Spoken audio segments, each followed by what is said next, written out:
નમસ્કાર મિત્રો, હું અંબાલાલ પટેલ મારી પોતાની ચેનલમાં તમારું સ્વાગત છે।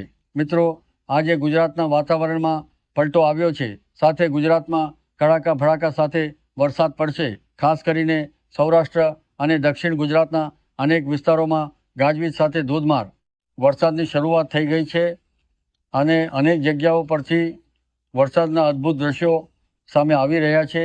વિડીયોના અંતમાં અમે તમને આ તમામ વરસાદના ખાસ દ્રશ્યો પણ બતાવીશું, એટલે વિડીયો છેલ્લે સુધી જરૂર જોતા રહેજો।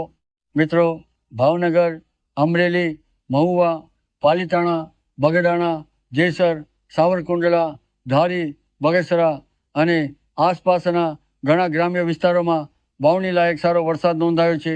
કેટલાક વિસ્તારોમાં તો એટલો ભારે વરસાદ વરસ્યો કે રસ્તા ઉપર પાણી વહેવા લાગ્યા અને ખેડૂતોમાં ખુશીનો માહોલ જોવા મળ્યો।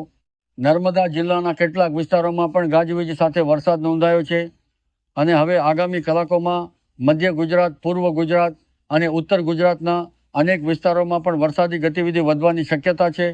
હવામાન વિભાગે સાબરકાંઠા, અરવલ્લી, મહીસાગર, દાહોદ, પંચમહાલ, છોટાઉદેપુર, નર્મદા, તાપી, સુરત, નવસારી, વલસાડ, ડાંગ, ભરૂચ અને સૌરાષ્ટ્રના કેટલાક જિલ્લાઓ માટે ગાજવીજ, ભારે પવન અને વરસાદની આગાહી કરી છે। અરબ સાગરમાંથી ભેજયુક્ત પવનો વધુ સક્રિય થતાં દક્ષિણ ગુજરાતમાં વરસાદનું જોર વધવાની સંભાવના છે, જ્યારે સૌરાષ્ટ્રમાં ફરી એકવાર બપોર બાદ ગાજવીજ સાથે વરસાદી વાદળો સક્રિય થઈ શકે છે। ભાવનગર, અમરેલી, તળાજા, મહુવા, રાજુલા, ગારિયાધાર, ખાંભા, સાવરકુંડલા, ધારી, લાઠી અને બગસરા સહિતના વિસ્તારોમાં સારા વરસાદની શક્યતા વ્યક્ત કરવામાં આવી છે।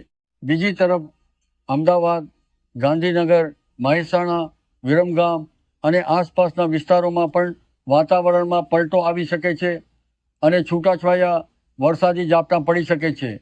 હવે સૌથી મહત્વની વાત એ છે કે બંગાળની ખાડીમાં નવી લો પ્રેશર સિસ્ટમ બનવાની શક્યતા વધુ મજબૂત બની રહી છે। સાથે જ અરબ સાગરમાં પણ સાયક્લોનિક સર્ક્યુલેશન સક્રિય થવાની સંભાવના છે, જેના કારણે ગુજરાતમાં વરસાદનો નવો અને જોરદાર રાઉન્ડ શરૂ થઈ શકે છે। હાલના તમામ હવામાન મોડલ મુજબ આગામી 5મી જુલાઈથી 15મી જુલાઈ વચ્ચે રાજ્યના મોટાભાગના વિસ્તારોમાં સારો અને વ્યાપક વરસાદ જોવા મળી શકે છે। દક્ષિણ ગુજરાત, મધ્ય ગુજરાત અને પૂર્વ ગુજરાતમાં ભારે વરસાદની શક્યતા વધુ છે, જ્યારે સૌરાષ્ટ્રના અનેક વિસ્તારોમાં પણ વાવણી લાયકથી ભારે વરસાદ નોંધાઈ શકે છે।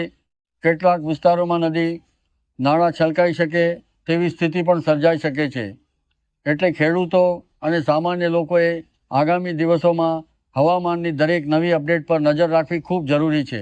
મિત્રો, આ હતી ગુજરાતના હવામાનની સૌથી મહત્વપૂર્ણ અને તાજી માહિતી।